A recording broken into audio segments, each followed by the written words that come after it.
periodically, Doctor Who must change a lot, because that's what it does best. It doesn't survive change, it survives because of change. Le 20 mai 2008, en pleine diffusion de la saison 4 de Doctor Who, la BBC a annoncé que Steven Moffat, scénariste émérite de la série, allait reprendre les rênes de showrunner pour la saison suivante. Bien que David Tennant fût à l'origine pressenti pour rester le Docteur encore une saison, il changea d'avis et partit en même temps que l'équipe de production de son ère, qui eut tout le temps de préparer ses adieux au fil des 4 épisodes spéciaux de 2009. Ces spéciaux servirent de passerelle entre 2 époques et 2 équipes bien différentes. Steven Moffat était là pour secouer les choses et faire sortir Doctor Who de sa bulle britannico-centrée. Il était temps pour Doctor Who de conquérir le reste du monde, l'Amérique en tête, mais également un public plus enfantin et de pouvoir à nouveau parler à toute la famille. Rythme plus soutenu, musique plus péchue, ton plus conte de fées et fantastique, tournevis sonique au design iconique, TARDIS flambant neuf à l'intérieur comme à l'extérieur, et plus propre et étincelant aussi, mais surtout nouveau Docteur, plus jeune et survolté, et nouvelle compagne, plus mutine et extravagante. Le nouveau Doctor Who se voulait exaltant, prêt à nous faire retenir notre souffle et à nous en mettre plein les mirettes avec un fil rouge absolument haletant. Les scénaristes ne furent pour la plupart pas de nouveaux arrivants. Notons tout de même Simon Nye pour Le Seigneur des Rêves et Richard Curtis pour Vincent et le Docteur. Alors, techniquement, on aurait pu citer aussi Neil Gaiman pour L'âme du Tardis, mais en fait, cet épisode a été repoussé la saison suivante parce qu'il coûtait beaucoup trop cher et il a été remplacé à la place en dernière minute par le colocataire. Au contraire, tous les réalisateurs ont fait avec cette saison leur premier pas sur Doctor Who. Allez, à la rigueur, il y avait juste Ashley Way qui avait déjà travaillé sur Torchwood et The Sarah Jane Adventure. L'idée est claire, proposer une nouvelle ère avec une esthétique plus léchée et des histoires plus haletantes. Un souffle de fraîcheur en somme, tout en gardant toutes les bases de Doctor Who. Moffat se permet même de donner un rôle prédominant à River Song, personnage introduit durant la saison 4 et qui traîne dans son sillage un lourd mystère, qui ne sera dévoilé que la saison suivante, alors n'allons pas trop vite en besogne. Pour l'instant, seules nous intéressent les mystérieuses fissures dans l'espace-temps qui poursuivent le Docteur et semblent connectées à l'explosion du TARDIS, qui força le Docteur à rebooter l'univers. Oui, certes, elles vont remplir d'autres intérêts par la suite, mais je vous l'ai dit, il faut pas qu'on aille trop vite en besogne. Fissures, TARDIS, explosion, c'est tout ce qu'on a besoin de prendre en compte pour l'instant. Outre Amy Pond, la saison 5 fit la part belle à son fiancé, Rory Williams, puisqu'il apparut dans 7 épisodes, soit plus de la moitié.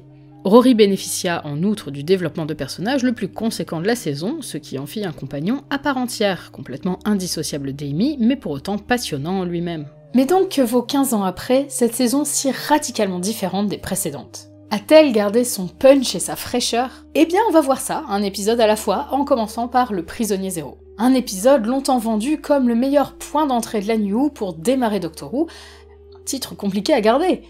Et pourtant, on va immédiatement caser le point noir, ce qui a le plus mal vieilli dans cette saison, même si on est déjà largement au-dessus de ce qu'on pouvait parfois nous proposer dans les saisons précédentes. Les effets spéciaux numériques piquent occasionnellement pas mal dans cette saison, en particulier l'Atraxie pour ce premier épisode. Voilà, normal, ça a 15 piges, donc forcément ça pique en 2025, mais bon, on s'en fiche un peu. Et pourquoi on s'en fiche? Bah parce qu'en fait, l'histoire autour est si haletante que bon, bah s'il y a quelques effets qui luisent et qui crient « je date de 2010 », c'est un peu le dernier de nos soucis. Donc s'il n'est plus de bon ton de vendre aujourd'hui Le Prisonnier Zéro comme une claque visuelle qui n'a pas pris une ride de ce point de vue-là, au risque de vous prendre des regards de travers de la part des néophytes que vous cherchez à convertir, il reste parfaitement adapté de présenter Le Prisonnier Zéro comme un épisode de démarrage idéal scénaristiquement parlant, mais aussi en termes de réalisation et de personnages. Chaque élément indispensable pour saisir l'essence de Doctor Who est ici présenté avec une simplicité déconcertante, malgré la complexité de l'intrigue temporelle. J'en suis d'autant plus persuadée aujourd'hui que j'ai revu cet épisode un nombre de fois conséquente, pour la simple et bonne raison que Le Prisonnier Zéro est devenu l'épisode favori de ma fille, à l'instant même où elle a posé les yeux dessus. Désormais, lorsqu'elle évoque Doctor Who, elle n'a que ces mots à la bouche, Amy et son docteur, Prisonnier Zéro, Petite Amy ou Atraxie.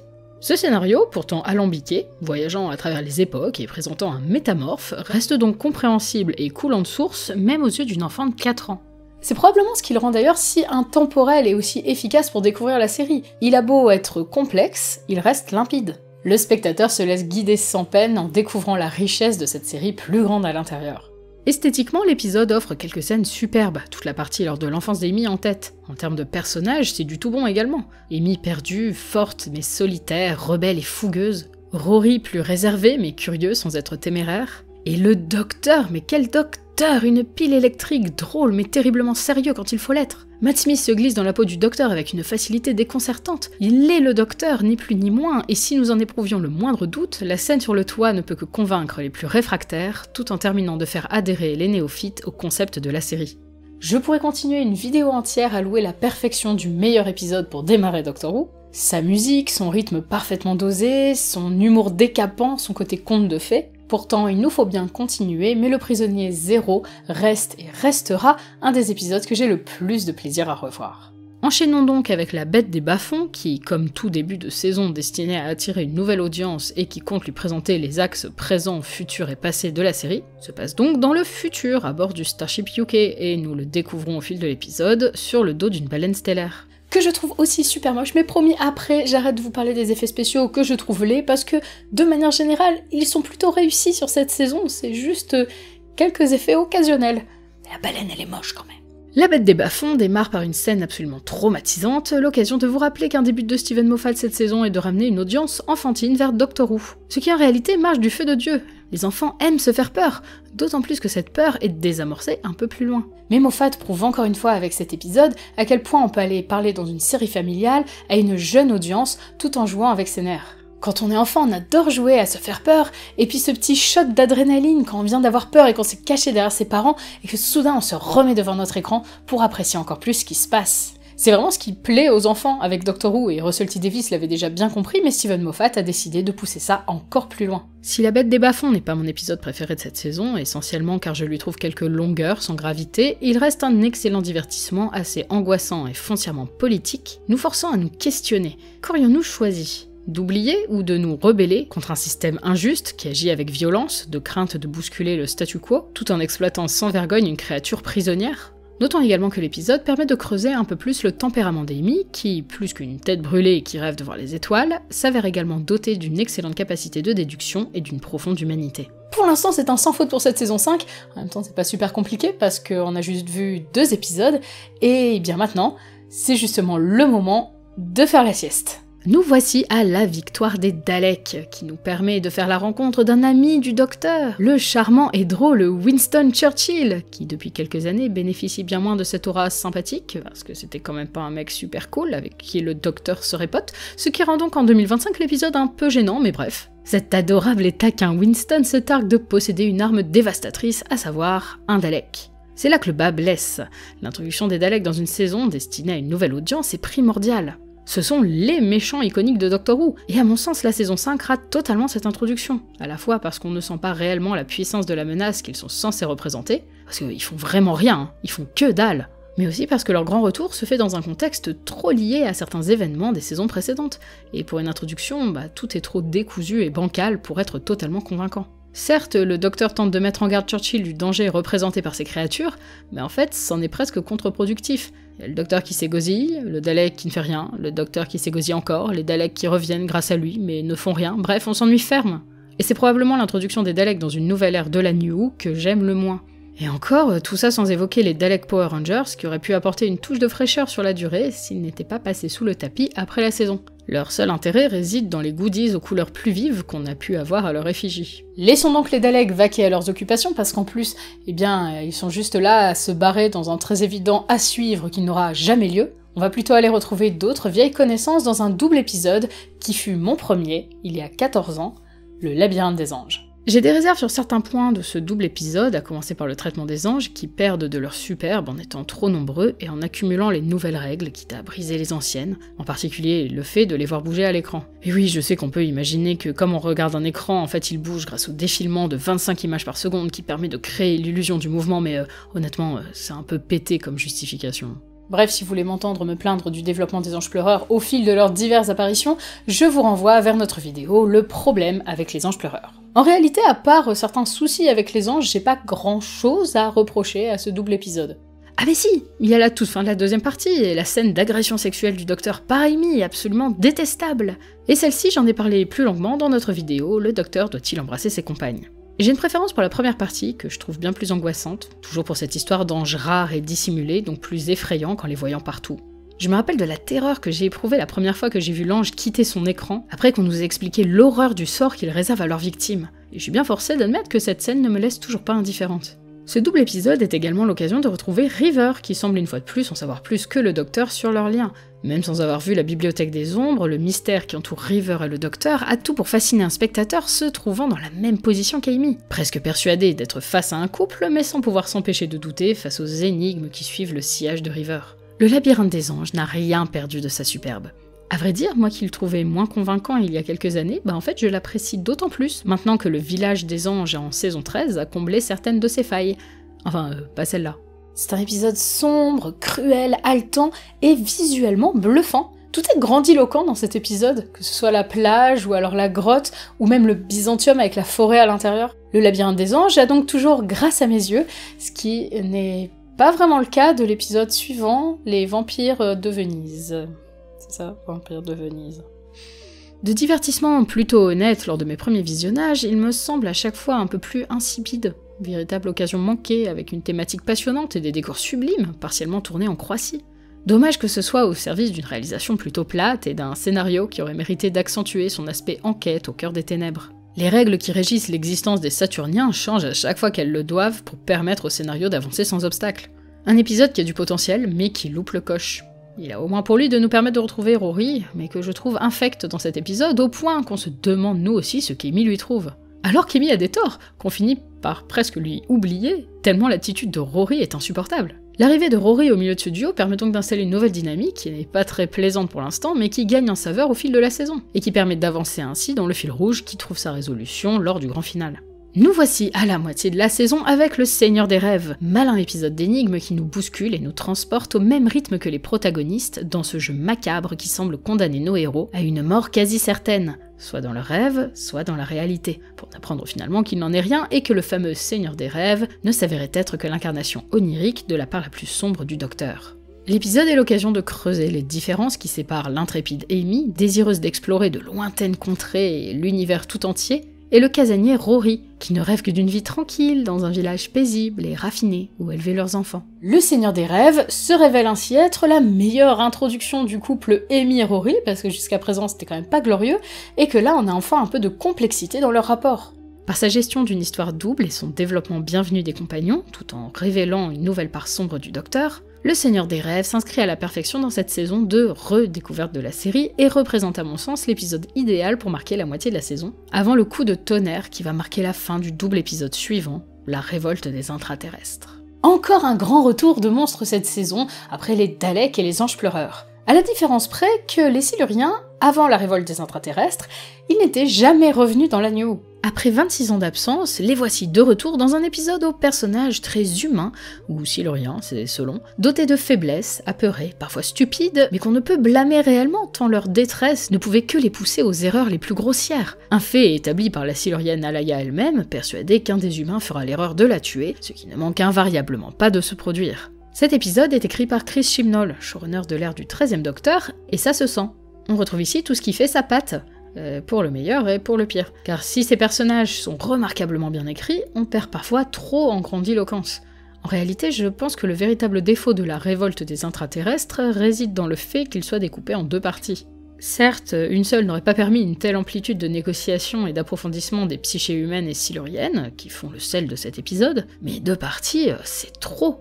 Il en résulte un sentiment d'ennui général, malgré quelques fulgurances, et un épisode qui aurait pu être une sublime rencontre douce amère entre deux espèces qui s'entrechoquent trop tôt pour leur propre bien, finit par n'être qu'un bavardage politique redondant. Pas palpitant en somme, mais pas dénué d'intérêt pour autant, surtout la fin, poignante et terrible, où Rory, avalé par la faille, disparaît petit à petit de l'esprit d'Amy, pour ne plus y être qu'un vague souvenir enfoui. Arrive ensuite la grosse attente de la saison. Le célébrissime Vincent et le Docteur est-il toujours aussi exceptionnel et sensationnel après 15 ans à pleurer comme une madeleine à chaque fois que je le regarde? Eh bien, on va diviser l'épisode en deux. La scène du musée et le reste de l'épisode. Évidemment, rien à redire sur cette scène toujours aussi émouvante entre le discours poignant du guide et la résolution douce amère qui s'ensuit et rappelle que les troubles psychiques ne se règlent pas en un instant de bonheur, mais que chaque instant de bonheur est à saisir malgré tout. Le reste de l'épisode n'atteint pas ce niveau d'excellence, bien qu'il soit tout à fait plaisant. Bon, ça raconte un peu n'importe quoi sur la vie de Van Gogh, ça mélange Arles et Auvers-sur-Oise, et ça simplifie sa vie à l'extrême, mais après tout, nous ne sommes pas face à un biopic, et puis ce sont surtout des simplifications dans un but esthétique et dramaturgique. même si ça me trigger un peu quand même. Mais en effet, esthétiquement, l'épisode est vraiment sympathique, se plaisant à recréer les tableaux de Van Gogh au fil de l'aventure.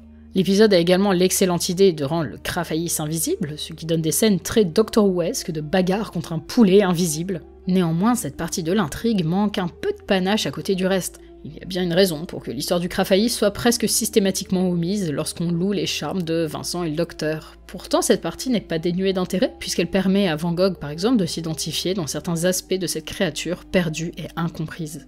Mais soyons honnêtes, sans les scènes finales, Vincent et le Docteur, ça aurait juste la réputation d'être un épisode plutôt sympa. En laissant le Docteur déroger à ses principes en emmenant Vincent au musée d'Orsay, l'épisode nous offre une des scènes les plus iconiques de ces 15 dernières années. Comme quoi parfois le Docteur fait bien de ne pas s'en tenir à ses propres règles. L'épisode suivant, dernier avant le double final, n'est autre que le fameux épisode de remplacement à petit budget, le colocataire, où le Docteur emménage pour un temps dans l'appartement de Craig, aka James Corden, avant sa percée américaine et ses carpool karaoké, et avant qu'il perde son capital sympathie au fil des ans aux yeux du grand public. Là où je trouvais Craig plutôt sympa à l'époque, je ne peux pas m'empêcher aujourd'hui de voir James Corden. C'est triste finalement parce que Corden n'y peut rien, il n'a pas grand chose à se mettre sous la dent avec ce personnage qui est volontairement fade à côté du Docteur. Le problème c'est que la résolution sous le pouvoir de l'amour n'apparaît que plus niaise encore parce qu'elle est portée par un personnage aussi terne, pour lequel sa chère Sophie choisit de sacrifier son rêve. Mais tu vaux mieux que ça, Sophie, vis ton rêve! En soi, le colocataire, ça aurait pu pousser son concept beaucoup plus loin, mais c'est pas non plus désagréable à regarder. Alors sans s'éclater devant, il y a quand même certaines situations qui prêtent à sourire, et puis Matt Smith s'éclate, donc ça fait toujours un peu plaisir de voir quelqu'un en train de s'amuser dans la peau du Docteur. Malheureusement, la conclusion ronflante sape les maigres efforts de l'épisode pour tenter d'être plaisant. Son contexte de production explique qu'ils sont un peu bancals, mais ça en fait finalement un épisode plutôt oubliable. On se souviendra plus de Matt Smith content de faire du foot que du reste. Nous arrivons enfin sur la fin de saison, avec le double final haletant, la Pandorica s'ouvre. Difficile de se montrer à la hauteur des enjeux installés par les failles, la disparition de Rory et la promesse d'une fin des temps si la créature contenue dans la Pandorica s'échappe. Pourtant, ce double final est un savant mélange d'action et de réflexion, de contes et de science-fiction, de voyages temporels rondement orchestrés et de retours de personnages emblématiques unis sous la bannière de leur haine du Docteur et de leur crainte de ce qu'il pourrait faire à l'univers. La Pandorica s'ouvre, je pense que c'est une des fins de saison les plus fines et abouties. On a un fil rouge qui s'est vraiment étendu sur l'ensemble de la saison, toute une trame, et là on a le point d'orgue, le point de résolution, et ça fonctionne. Alors ok, je viens de dire que c'était fin, mais bon, ça en fait des caisses. Mais en fait, ce qui fait que ça fonctionne, c'est comme pour le premier épisode, c'est qu'il nous permet de naviguer dans sa complexité avec une facilité déconcertante. J'en regrette même presque un petit peu que les failles, ce soit pas juste le TARDIS qui explose et puis ça les laisse partout dans l'espace-temps, parce que ça se suffisait. Et donc on avait une explication simple qui concluait un fil rouge efficace. C'était très bien comme ça. J'ai une préférence pour la première partie, comme bien souvent, puisque j'apprécie généralement plus les mises en place que les résolutions. Ici, le mystère s'épaissit grâce à une introduction rendant hommage aux personnages rencontrés au fil du voyage d'Amy et du Docteur. On fera abstraction de l'illogisme de la présence de River alors que celui que nous, spectateurs du futur, connaissant comme étant son père, a disparu de l'existence. Mieux vaut pas trop s'attarder sur cette partie de l'histoire de River parce que, très clairement, ça avait pas été pensé en avance. Dans cette saison-là, l'angle familial, il est absent, complètement. Elle n'a aucun lien avec Amy et Rory. La Pandorica s'ouvre est portée par l'intelligence de son intrigue temporelle, mais aussi par la force des relations qui se sont tissées entre les personnages au fil de la saison. Le retour de Rory et les efforts pour le rappeler entièrement à la mémoire d'Amy, qu'il a elle-même recréé inconsciemment, tout cela pour prévoir un petit peu plus loin le retour du Docteur lorsqu'il sera lui-même oublié.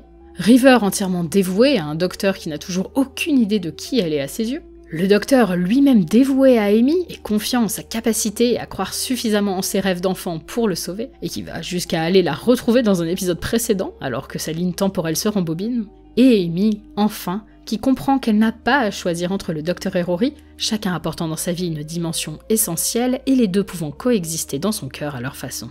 Que dire donc de la saison 5 dans sa globalité ? Eh bien, elle garde toujours 15 ans après de sa superbe, malgré quelques ratés, parce que nulle saison n'est parfaite. Force est de constater que nous sommes face à un très bon ratio d'épisodes de qualité, en particulier le début et la fin de saison, qui ouvre et conclut avec brio cette saison 5, à mes yeux toujours idéal pour débuter Doctor Who lorsqu'on conseille la série à des enfants, à des habitués des rythmes plus américanisés, ou tout simplement à des gens qui risquent d'être rebutés par l'esthétique vieillotte de l'excellente saison 1. Le Prisonnier Zéro n'a pas perdu de son pouvoir d'introduction presque parfaite. Le labyrinthe des anges a conservé toute la puissance de la frayeur qu'il inspire. Vincent et le docteur détient toujours une des scènes les plus émouvantes de la série, et le double final de la Pandorica s'ouvre garde son éclat et l'intelligence de son déroulé.